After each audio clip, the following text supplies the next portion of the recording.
হোয়াটসঅ্যাপের মারাত্মক দুটি সেটিংস, এই দুটি সেটিংস আপনাদের প্রয়োজনীয়, একদমই খুবই প্রয়োজনীয়, যা দেখলে আপনারা নিজেরাও অবাক হয়ে যাবেন। এই প্রয়োজনীয় হোয়াটসঅ্যাপের মারাত্মক দুটি সেটিংস আমি আজকে আপনাদের এই ভিডিওর মাধ্যমে আপনাদেরকে তুলে ধরবো, এবং আপনারা এই দুটি সেটিংস আপনারা অবশ্যই আপনাদের হোয়াটসঅ্যাপে করে রাখবেন, তাতে করে আপনার হোয়াটসঅ্যাপ একদম সিকিউর থাকবে। তো চলুন আমরা ভিডিওটি শুরু করছি। আর পুরো ভিডিও জুড়ে আমি আছি আপনাদের সাথে এমএস রকি। আপনারা দেখছেন আপনাদের ভালোবাসার চ্যানেল এমএস রকি টেক।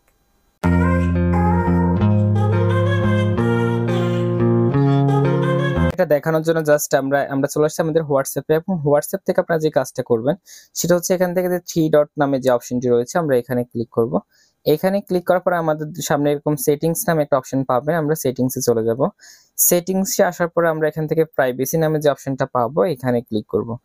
প্রাইভেসিতে আসার পরে আমরা জাস্ট একটু নিচে আসবো, নিচে আসলে আমরা একটা অপশন পাবো, সেটা হচ্ছে ফিঙ্গারপ্রিন্ট লক নামে।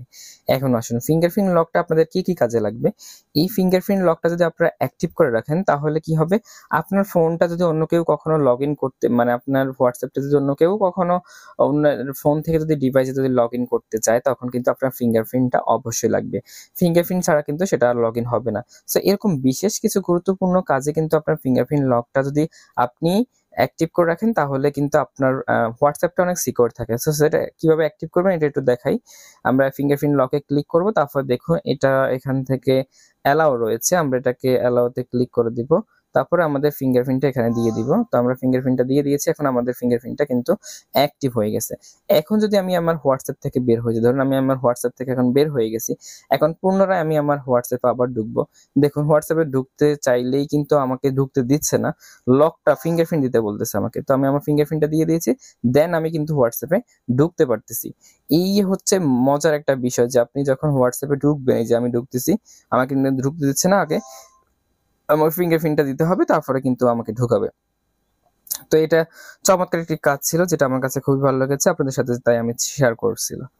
এখন আসুন আমার যে দ্বিতীয় কাজটা হচ্ছে এমন, ধরুন আমরা কারোর সাথে চ্যাটিং করব, মানে কেউ মানে কাউকে মানে প্রয়োজন ছাড়া, ধরুন আমাকে আমার এক বন্ধু, সে আমাকে একটা নাম্বার দিল, নাম্বার দিয়ে বলল কি এই নাম্বারে 2-3টা ছবি সেন্ড করে দাও, এই নাম্বারে এই কাজটা একটু সেন্ড করে দাও, বা ওই একটু লেখাটা পোস্ট করে দাও, তার ওখানে একটু পাঠাই দাও।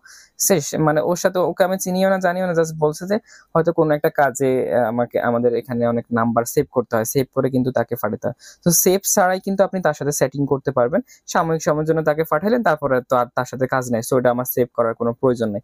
এরকম সেভ করতে করতে আমরা আমাদের হোয়াটসঅ্যাপটাকে অনেক ফুল করে ফেলি। সো সেভ না করে কারোর সাথে চ্যাটিং আপনারা কিভাবে করবেন, ধরুন আপনারা এটা ছাড়া যেভাবে সেটিং করবেন, ধরুন আমি এখানে ক্লিক করলাম, ক্লিক করার পরে ধরুন আমি এখানে একটা নাম্বার লিখলাম, একটা নাম্বার লিখে দিচ্ছি, ধরুন এখানে একটা নাম্বার লিখে দিলাম। এই যে দেখুন, এই নাম্বারের মধ্যে আমাকে নাম্বার দিয়ে বলতেছে এই নাম্বারে এই ছবি পাঠাতে হবে। সো আমি নাম্বারের মধ্যে ক্লিক করব। ক্লিক করার পরে দেখুন নাম্বারের মধ্যে ক্লিক করার সাথে সাথে কিন্তু এখানে চলে আসছে চ্যাট উইথ, মানে এই নাম্বারে আমি চ্যাট করব। তো চ্যাট করার জন্য যদি আমি এই নাম্বারে ক্লিক করি তাহলে কিন্তু আমি এই নাম্বারের সাথে কিন্তু চ্যাট করতে পারতেছি।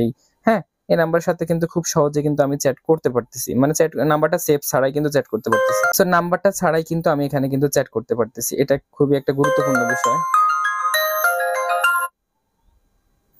তো এইভাবে খুব সহজে কিন্তু আপনারা মানে নাম্বার সেভ ছাড়াই কিন্তু কারোর সাথে চ্যাটিং করতে পারবেন।